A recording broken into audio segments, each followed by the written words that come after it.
I think as a first-time home buyer, there's a lot of strategy in buying a fixer-upper as your first property. Over the course of you living there, taking time to update it and renovate it as to force equity. And in an ideal situation, when you go to sell, you can turn a profit on that home. There's definitely some skill or some knowledge in regard to homes in being able to judge whether a home is in fact a fixer-upper or if it's just a money pit.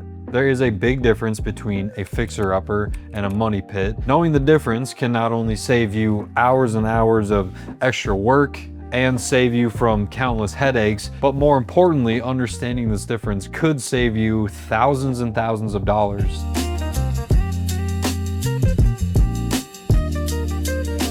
Before we get into the meat and potatoes, I'd like to just kind of define what actually is the difference between a fixer-upper and a money pit. A fixer-upper is a home that mostly just needs some cosmetic work and has a handful of pretty manageable repairs.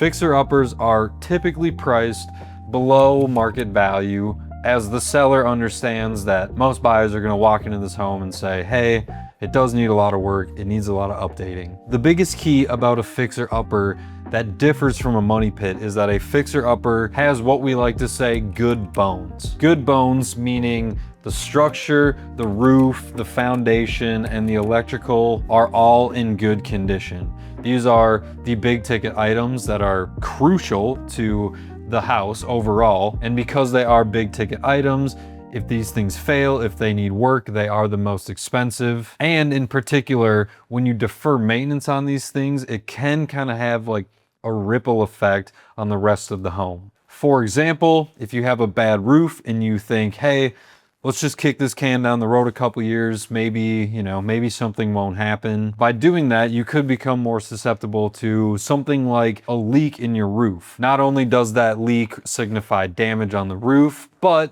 water can get inside your home. It can start messing up your attic. It can start messing up your framing that's underneath the shingles. So that's what I mean by like a ripple effect. And like I mentioned at the top of the video, a fixer-upper kind of allows for sweat equity, forced equity, and appreciation. Now, a money pit, while it may seem pretty similar on the surface, it is very different from a fixer-upper. First off, a money pit is not going to have good bones. And this can be tough to look out for because sometimes these things aren't as obvious as, old carpet or old windows. Sometimes it's hard to tell what the condition of my foundation is, how old your roof is, what the electrical is like. But identifying these potentially major issues or hidden issues are ultimately the difference between a fixer-upper and a money pit. If the costs of repairs outweigh the home, money pit. These homes contain issues that can pop up repeatedly, whether it be your foundation, your electrical, could be the plumbing, and these issues can not only cause long-term stress, but it can absolutely drain your budget. So let me try and break this down even further to make it a little bit more digestible. Fixer-uppers usually have relatively predictable repairs, being, hey, this has a very old water heater. We kind of knew that, we saw that. We can predict that eventually that's going to go out. A lot of the repairs or a lot of the issues with these homes are usually cosmetic or surface level, pretty easy to identify and also pretty easy to fix, especially as a DIYer. Fixer-uppers usually allow you to plan for upgrades over time, meaning yes, you can spot maybe a lot of things that need updating, but it doesn't mean that the minute you move in, you're gonna be on the hook for fixing appliances, fixing mechanicals, getting the roof redone. A good fixer-upper, if you can thread the needle and find something good, then that best case scenario would be like, hey, yeah, maybe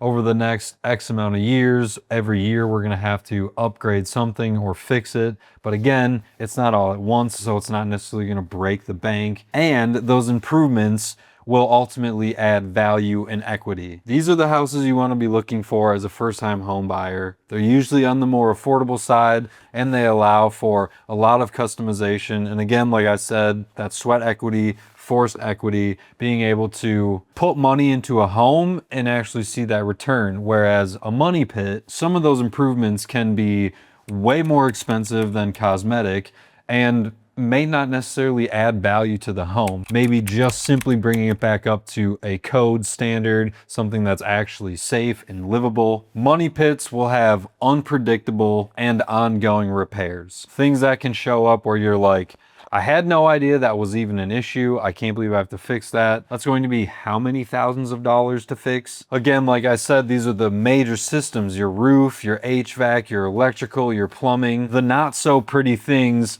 the things that honestly, when you have to pay for them, it just stings because you're like, I'm not really getting anything out of this. I guess I just have to do this, and it's incredibly expensive. And yes, it's important. It may be rewarding to get the foundation of your basement fixed, but it's kind of expected or anticipated that a basement wouldn't be collapsing in. So when you go to sell and you say, hey, we had the whole basement foundation repaired, as a buyer, you're like, sure, I mean, yeah, that's awesome. It's nice to know. But because you put $20,000 into your basement to fix the walls, that doesn't necessarily mean that you're going to see that $20,000 come back when you sell. Prior to that, your house was in the red, and by fixing it, you're just kind of bringing it back up to where it should be at in the first place. As a first-time home buyer, it can be a big risk and ultimately could be something that you regret, because for a lot of y'all, there's some truth that as a first-time home buyer, you do have a limited budget. The money's not expendable, and you really can't afford to be taking a huge risk on something that could absolutely backfire. Things that we love to see in a fixer-upper that scream like, hey, we can do this, we can fix this stuff, and it will add value, would be things like old carpet, outdated cabinets in the kitchen, old appliances, maybe just old or ugly paint colors, dated light fixtures, maybe some minor roof repairs, but not a full roof repair. And then maybe old but functioning HVAC. Like I mentioned, maybe there's an old furnace and it's still working. It appears as though it still has some life, but it's not something where you can almost guarantee that, hey, this for sure is going to go out the first winter we are here. And while you'll probably most definitely find all those things in a money pit, the difference between the two, or things that may exist in a money pit that you're not going to find in a fixer-upper, would be foundation cracks or movement in the foundation, signs of water intrusion or literally visible mold, knob and tube electrical, which we still see from time to time, but it's very old, definitely not up to today's standards of electrical. You may see signs of failing septic or failing sewer line. These homes can have structural issues different from foundation. This is actually the wood framing itself. Sometimes you can see old cracking boards, maybe they're bowing. And then lastly, and this is kind of a huge one, would be like unsafe DIY improvements from like previous owners. While I believe that most anybody has the ability to do work around their house and make these cosmetic improvements by themselves, mistakes can still happen and things can still be done wrong. And I'll use the electrical as an example. Maybe someone said, hey, I'm not an electrician, but I've watched some videos. I understand enough about electrical where I can try and update some of this wiring. And while maybe they were trying to be proactive and maybe it wasn't intentional, you may unintentionally find yourself in a home where maybe after a while you start noticing there's some weird electrical stuff.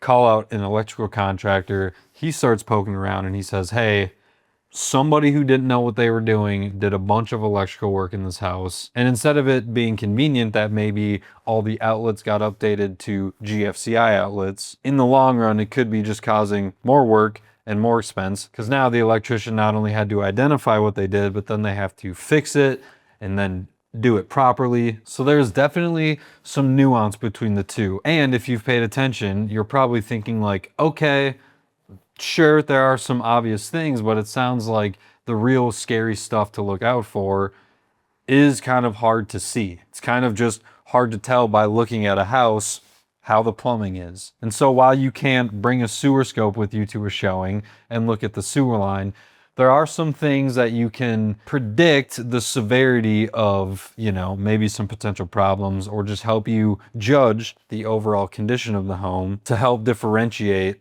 is this manageable? Is this fixer-upper stuff?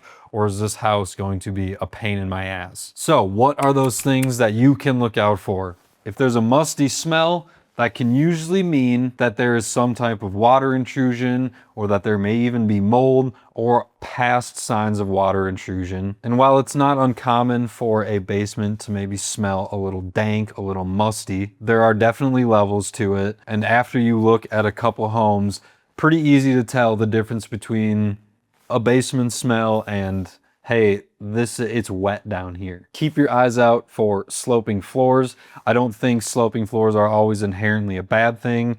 Houses built 100+ years ago, they're going to settle, they're going to sit into place over time. And so a little bit of slope in the floor, maybe not a bad thing, but you'll know when you're in a home where everything coming off the center support, the center of the home, if it's all sloping away or vice versa, it's all sloping in, that's when you can start to think like, hey, maybe this is a little more serious than just some typical slanting floors. Again, depending on the severity, it can just be your usual house settlement, or it can be a sign that there are some bigger foundation issues going on. Similar to that, if you see a lot of cracks around the windows and doors, that can be another sign of settlement issues or even shifting in the home. If there are roof shingles that are curling or missing, that's kind of a dead giveaway that that roof is especially older. Sometimes it's not uncommon to see some granule loss on the actual shingles. That's going to happen as they age, but the step further from that, again, being when they start curling, when they're just absolutely missing. And I mentioned for plumbing, you can't bring a sewer scope to a showing and pop that down the sewer. If you're seeing a lot of galvanized pipes, that is a sign that they have older materials that they are still using. Those can corrode from the inside out. So you'll know based on the condition of the outside, are these in really bad shape? Are they not? Galvanized pipes, one of those things, not inherently bad, definitely something to consider getting updated though. And then again, with the DIY work, as you're looking at homes, you will see both ends of the spectrum on additions. There are a lot of obvious signs, dead giveaways that say, hey, this addition was done by a professional and this basement addition was done by some guy who watched a couple YouTube videos and had a real go-getter attitude, but ultimately didn't actually know what he was doing. The biggest issue with the bad DIY work is that it's always a can of worms. Maybe you'll notice that the wall framing wasn't done properly and you're like, okay, cool, yeah, I mean, I can fix that. Or maybe they just did a bad job on the drywall. But it's when you go to repair those things, as I like to say, once you break through the wall and you really start looking at the guts, that's when all these other issues can start unearthing themselves. That's when you may see bad electrical work, you may see improper plumbing had been done, things like that. It's really the can of worms aspect of the thing. Being able to see enough on the outside to judge if the insides are going to be good or if you're just stepping into a world of trouble. So if you are in the market for a fixer-upper, while you're going through home showings, make sure you're looking for surface level issues versus actual structural issues. Pay attention to those mechanical systems, the HVAC, the water heater, the age of both of those things. Lay some eyes on the electrical panel. In my experience, the panels are pretty black and white. It's either this thing is older than me or this was done in the past 15 years. Always be checking the basement or the crawl space for moisture or signs of moisture. Again, look at the roof. You're looking for curling or cracked shingles, any visible damage spots, and then making note of like the window age and the siding and also the appliances. These are all things that are not only expensive to fix, but by having low quality items, they can actually cost you more in the long run. If you've got really old single pane windows, that usually means that they're a little bit more inefficient, which in turn means your heating bill, your air conditioning bill are going to be higher. Same with your appliances. If they're just older and inefficient, those bills can be higher to run those things. And I just want to say, and I've said it before on this channel, I do understand the importance of like the overall vibe of the home. I think that's very important. And I think you, as the buyer, it's very important that you appreciate the vibe, that you step into the home and you're like, oh, I love this layout. I feel comfortable, because that is important.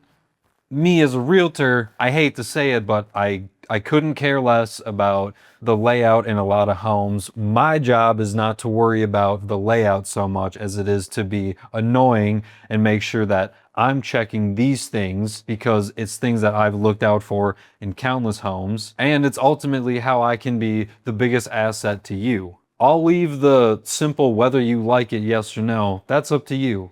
If you don't like it, that's cool. If you like it, that's great. But no matter how you feel about it, it's not going to stop me from telling you that the roof is cooked, or the HVAC, or the furnace is about to go out, or that, hey, I know you love the living room, but your basement walls are collapsing in. And I think it's something to take into consideration because, again, these are going to be the things that can truly cause regret in a home purchase. And clearly that is the last thing that anybody wants. And like I said, I believe that is the most valuable thing that I can do as an agent to my buyers. I think that's appealing to most people. People love honesty. If you agree and you're looking for someone to work with, reach out to me and I will prove to you that that is genuinely how I operate. You can shoot me an email at paul@tothetwincities.com. You can find me on Instagram. You can text me. You can call me. I have a website, paulwinkelman.com, where you can fill out a contact form. Any of those mediums, I promise you will get a hold of me and I would be more than happy to answer any questions. And before I end this, I'd just like to hammer home one more important thing. If you are in the market for one of these fixer-uppers, I cannot reiterate enough how important a home inspection is. I don't want to say you're rolling the dice with a fixer-upper, but you're definitely taking a bit of a riskier step as opposed to a proper turnkey move-in ready home. And that's why I strongly suggest to all my clients to get a home inspection. The home inspection is going to be the North Star in making sure that you are not buying a money pit. In Minnesota, as a buyer, during your inspection contingency window, you can back out at any time for any reason and retain your earnest money, which is typically around 1% of the purchase price and is for sure enough money to be incredibly annoying if you were to lose that. So ultimately, my advice: a fixer-upper versus a money pit. If the repairs are cosmetic and mostly just updates, it's a fixer-upper. If the repairs include multiple major systems, it's probably a money pit. If you've made it all the way here and you're still watching, as always, I appreciate you so much and I will catch you on the next video. See ya.